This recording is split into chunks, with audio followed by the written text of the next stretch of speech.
사회적으로 핫한 이슈를 키워드로 알아보는 핫키워드 시간입니다. 김민지 캐스터 안녕하세요. 안녕하세요. 지난 15일부터 정부가 코로나19로 인해 무급휴직을 하게 된 근로자에게 소정의 금액을 지원하는 무급휴직 신속지원 프로그램 신청이 시작됐는데요. 과연 무급휴직 신속지원 프로그램은 어떤 지원책이고 또 어떤 근로자가 지원을 받을 수 있을지 오늘 핫키워드에서 구체적으로 살펴보겠습니다. 네, 최근 정부에서 코로나19로 어려움을 겪는 근로자나 자영업자, 프리랜서에 대한 지원이 늘고 있는데요. 이번에는 무급휴직 신속지원 프로그램에 대한 신청을 접수를 받는다는 거네요. 네, 그렇습니다. 최근 코로나19로 인해 지원 제도들이 생기고 있는데 대상도 조건도 조금씩 바뀌고 있어서 아마 많은 분들이 헷갈려하고 계실 겁니다. 그런데 이러한 지원금들은 중복 지원이 안 되기 때문에 내가 받을 수 있는 지원금의 조건은 뭔지 잘 알고 신청하셔야 하는데요. 오늘은 그중에서도 앞서 말씀드린 무급휴직 신속 지원 프로그램을 위주로 설명을 드리고자 합니다. 네, 이름부터가 무급휴직 신속 지원 프로그램입니다. 그야말로 신속하게 지원을 한다는 것 같은데 기존의 지원 프로그램과는 어떤 점이 다른 걸까요? 네, 우선 무급휴직 신속지원 프로그램은 무급휴직자에게 3개월 동안 월 50만 원씩 최대 150만 원을 지원하는 제도인데요. 기존의 무급휴직 고용유지 지원금과도 이름은 비슷하지만 달라진 것들이 꽤 많습니다. 무급휴직 고용유지 지원금은 회사 사정이 어려워서 인력을 감축해야 할 경우 정부가 일부 비용을 지불해서 해고 대신 무급휴직으로 고용유지를 할 수 있도록 지원하는 제도를 이야기하는데요. 기존의 무급휴직 고용유지 지원금의 경우 3개월 이상 유급휴직을 하고 무급휴직을 90일을 실시하겠다는 사업장을 대상으로만 했고 금액도 하루 최대 6만 6천 원씩 최장 6개월을 지원했습니다. 그런데 이번 무급휴직 신속지원 프로그램의 경우 유급휴직을 한 달 이상만 해도 지원금을 주는 것으로 제도를 완화했는데요. 여행, 항공업과 같이 특정 업종만 지원했던 코로나19 특별고용지원금과 달리 지원 대상도 전 업종으로 확대했습니다. 그러니까 코로나19로 인해 경영 사태가 급격하게 어려워진 일부 직원들을 무급휴직으로 전환해야 할 필요가 있는 회사들이 주요한 지원 대상이 될 걸로 보입니다. 네, 그래서 신속 지원이라고 이야기를 하는 거군요. 그렇다면 이 무급휴직 신속 지원 프로그램을 지원받기 위해선 근로자가 직접 지원금을 신청해야 할까요? 네, 그렇지는 않습니다. 오히려 사측에서 사업주가 신청을 해야 하는데요.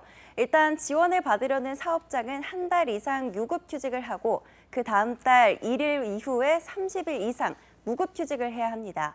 단 조건이 있는데요. 이전 3개월이나 지난해 같은 기간과 비교했을 때 매출액이 30% 이상 줄거나 재고량이 지난해 월 평균과 비교했을 때 50% 이상이 남는 등의 지원 조건 중 한 가지를 충족해야 받을 수 있는데요. 사업장의 크기에 따라 기준도 조금씩 달라집니다.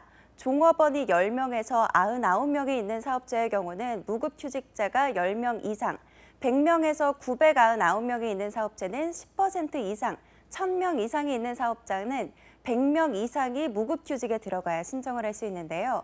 단 종업원 수가 10명이 안 되는 사업체는 신청을 할 수 없습니다.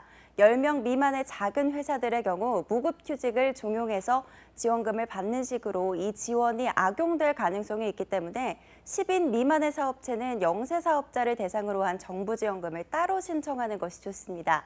또 지원을 받을 수 있는 근로자 역시 고용보험 자격을 올해 2월 29일 이전에 취득한 사실이 입증돼야 하는데요.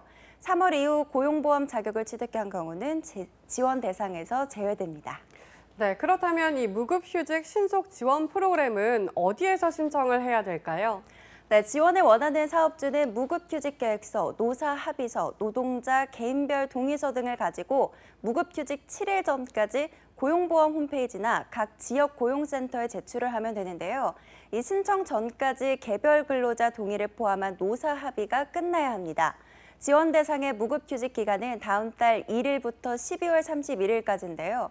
여기서 주의해야 할 건 반드시 무급휴직을 시작하기 일주일 전에 신청을 해야 한다는 겁니다. 또 제도 시행 전에 이루어진 무급휴직은 부정수급 등의 우려로 소급 적용이 적용되지 않기 때문에 제도 시행 이후에 무급휴직만 해당이 된다는 거 참고하시기 바랍니다. 네, 그런데 사실 근로자가 아닌 경우도 최근 코로나19로 인해 일자리를 잃는 경우가 많잖아요. 이들을 위한 지원책은 따로 마련된 것이 없나요? 네, 있습니다. 바로 지난 1일부터 신청을 받기 시작한 코로나19 긴급 고용안전지원금을 신청하시면 되는데요. 무급휴직자는 물론 특수고용직 종사자, 프리랜서, 영세 자영업자도 신청 대상에 포함이 되기 때문입니다. 1인당 150만 원씩 지급을 받을 수 있는데요. 단 소득 기준에 상한선이 있기 때문에 긴급 고용안정지원금 홈페이지에 가셔서 자신이 신청 대상에 해당이 되는지 살펴보시기 바랍니다. 네, 누구나 어려운 시기입니다. 하지만 이러한 정부의 지원금을 잘 활용할 수 있다면 적절한 심폐소생술이 되겠죠. 정부의 고용지원금들이 기업에게는 고용을 유지할 수 있는 힘을, 근로자에게는 다시 일할 수 있는 힘을 키워주는 자양분이 될 수 있길 바라보겠습니다. 지금까지 핫키워드 김민지 캐스터였습니다. 고맙습니다.